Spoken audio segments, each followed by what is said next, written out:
Welcome to WagerTalk TV, where it's already football season.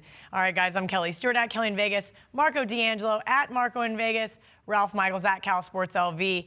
We're talking preseason NFL. If you guys want to check out our other video, I just did a preseason, went over Ralph's preseason guide to help you guys get through the preseason and find some value. So, Marco, I'm going to start with you. We're looking at just strictly coaches here. Some coaches really care. Some coaches don't care at all. Give me a few. Yes. Let me. Sorry, I don't mean to jump in, but let's preface this by saying what you do in the preseason has nothing to do with the regular season, and what you do in the regular season has nothing to do with the preseason. You could be a great preseason coach on the worst team, or you could be a good preseason coach on the best team. So, again, there's different philosophies as you're going, but don't think because someone's good in one, they're bad in the other. Well, I will say also, last year, I've always hated the preseason. You watch for a quarter, and then you're over it because you see the starters. Well, for me, and I'm over it. Well, also, college football is more important to me. But that being said, it gives you a little bit of football. You have a reason to go to the bar and have some beers and some nachos. But for the most part, until last year, I'd never bet preseason. And last year, preseason was awesome because I was at WagerTalk and I got to go over some of the stuff with you guys. So I'm excited for preseason this year for the first time ever. Marco, tell me about some of this. I'm just laughing at Kelly needs a reason to go to the bar to have beer and nachos. I mean, I do. I would never go otherwise. I didn't say I needed a reason. I just meant like you're just there and it's like, okay, cool, there's football on TV. But prior to that, football's king, period. Yes, I just didn't care. Yes. Football's and then king. Last year, joining this family, I got really into the preseason because we found out. Well, I found out that we could make some serious money. So, Marco, I'm going to have you go over some of the best coaches for the preseason. Okay, well, one was a first-year coach last year, so we have a small sample size, and that's Frank Reich. He was 3-1 straight up, 3-0 against the spread. But then we get into the elite, and the elite is John Harbaugh. You've talked about it many times. 33-12 straight up in preseason action, 30-14 against the spread. Far and away the best preseason coach we've got going right now. Pete Carroll for Seattle, another guy that plays to win, whether it's regular season, preseason, whatever it is. He just wants that mentality to get people ready for the season. And 35-17 in his tenure. And then the other one, Mike Zimmer of Minnesota. Love Coach Zimmer. 17-4 straight up, 14-7 against the spread. This one surprises me a little. Bill O'Brien. He's got a 12-7 straight up mark, 11-7 against the spread. So you have some coaches that definitely are going out there to win. But as Ralph's going to tell you, when you have a winning side, there's also some guys that don't care. There's some guys that don't care, and there's some guys that don't care but still won. I mean, I can tell you one play last year, it was probably my top preseason play. It was Oakland with Gruden, who wants to win, against McVay. And McVay wasn't playing any starters. Right. Oakland only had 3 quarterbacks that were all experienced, and yet they wanted to try to win, but yet they couldn't win. So, it doesn't always mean it translates into that. Well, Mike Vrabel, again, Tennessee 1 year, 0-4 straight up in ATS. We have to see if that plays out. 1 year doesn't mean you automatically play that coach and say he's a bad coach. Likewise, what you said with Frank Reich. But and Matt Patricia, again, was 1-3 last year, a new coach. But the two coaches. Let me interject for a second. Both of those guys come from the Bill Belichick. Yeah. And Bill Belichick doesn't care in the preseason. But he still wins. He's got an over 500 record. So he's got enough talent that, you had Garoppolo playing behind him, and a lot of times they only play 3 quarterbacks, which is a big deal. I should have mentioned that more in the guide. When you see teams with only 3 quarterbacks, that's letting them know you're going to play a lot more than a team with 4, or if, God bless you, have a team with 5. When he's not going to play Brady much. Yeah. So those guys are going to get significant. You're right, playing 3 quarters. By game 2 and 3, you see Brady playing a snap. Yeah. So, again, those situations don't necessarily dictate. A lot of times the number of quarterbacks played is as much a key. Well, Dan Quinn is 4-12 lifetime. He's 0-8 the last 2 years, and he just doesn't care at all. We'll see him in the Hall of Fame game if that continues. And then Jason Garrett. The Dallas Cowboys do not care if they win preseason games. They are 12. Jason Garrett doesn't care if he covers spreads during the regular season. Well, he likes to cover about 50% of them. So whenever that situation occurs, Jason Garrett, 12-21 straight up, 10-20 and won 33% against the spread lifetime. So those are lifetime records. Okay, so let's talk about the preseason last year. I got both your guys' emails, and it was great to be able to find these little tidbits, and especially prior to the lines moving, because we see them fluctuate quite a bit, as we did with the Hall of Fame game already on Thursday.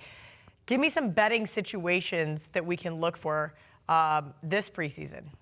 Ralph, you're the stat man. You pulled these ones out. I'll let you have Well, you know, a couple that you look at, and, you know, Jason Garrett, we know is bad. But Jason Garrett, when he's off a straight-up an ATS win, he's failed to cover 5 straight. So Dallas Cowboys win a game. He's happy. Maybe they wanted to show something one game where they played their guys. The next this is game, preseason only. This is again all these numbers are only preseason. Just want to preface that. On the flip side, Ron Rivera for Carolina, again, Riverboat Ron gambling. He doesn't like to lose. When he lost a game as a favorite in the preseason, he's 5-0 straight up in ATS the next week. So certain coaches, again, want to bounce back, not lose multiple games. Other coaches don't care in any situation. So again, this year, there's 8 new head coaches, 6 brand new head coaches. The 2 coaches that have a renew head coach is Arians. So what you want to do with Bruce Arians is you don't want to look at what Tampa Bay did in the preseason. You want to go back to what his Arizona numbers was, and Adam Gase as well. Look at how Miami did those last few years now that he's with the Jets. Marco, I know we have some home and away situations over the last couple years. Give us some of those.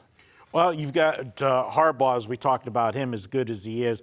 13-0 straight up, 11-2 against the spread the last 3 years. So you talk about long-term, it's Harbaugh. Short-term, it's Harbaugh. It's just preseason, it's Harbaugh. You know, you look at him. You know, let me give you one as well. Talking about that Harbaugh case, Pete Carroll was on an 8-1 straight up an ATS run for 3 years.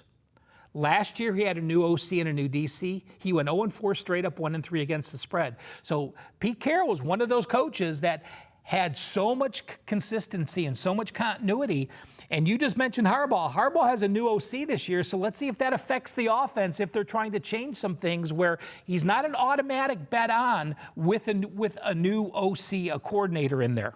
Yeah, you definitely, when preseason, you want to look at the stability, you know, teams that have, and again, I keep going back to like my Steelers from the AFC North. They're the only team that's got all of the pieces in place, minus Bell and Brown, but you've got the continuity of the head coach, the offensive coordinator, defensive coordinator, so you don't have the changes and you have the players there. Here's one that, Ralph, I'm going to give you, and this is something we could tweet out or maybe we'll talk on the podcast tomorrow. A guy like Bruce Arians, you have his lifetime record. But go back and see what was his record in year 1 and year 2. Yeah, and game 1 and game 2. I can tell you, Bruce Arians for Tampa Bay, game 1 and game 2, he won like 49-3, a combined score the first 2 years he was there, wanting to win game 1. So I did look that up. Tampa Bay's playing Pittsburgh this week, next week, I think game 1, and I started to look ahead with that. And there, for a sidebar, because this is a guy coming, you know, he was in Arizona, left, and went to the booth for a year, got it back, going there. I think he's going to want to go into Tampa and hit the ground running and establish a winning attitude. And having Pittsburgh on the schedule in preseason early, remember, he was a longtime offensive coordinator at, you know, Pittsburgh. So, you know, he still knows that team and, you know, might have a little bit extra to want extra motivation. Couple last ones to leave. Bill O'Brien 4-1-1 ATS at home the last 3 years. Doug Marrone 5-0 against the spread on the road the last 3 years.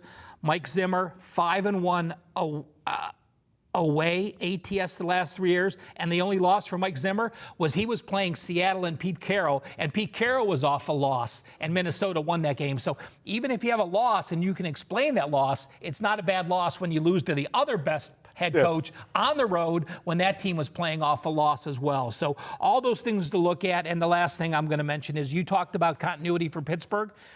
OCs and DCs are important in the preseason because they're installing their new situations. And the Denver Broncos, again, we mentioned 4 new quarterbacks and new coaching this year, but this is their 3rd straight year with a new OC. They had McCoy a couple years ago, Musgrove 2 years ago, and now Rick Scalano. That's a lot of work for the offensive linemen to learn those new systems. So we talk about quarterbacks and we think the that's Broncos the important lost their center. thing. Now they have a Dalton Reisner. So I mean, there's gonna be some issues there on that offense. On the guide, the new OCs and DCs for the last 3 years are red. They're going to jump out to you that they're new, and you'll be able to follow the patterns and find your own patterns as well. All right, great stuff from both guys. $9 Monday at WagerTalk. All daily packages for Monday's action, just $9. And that includes any 5% best bets, normally priced at $30.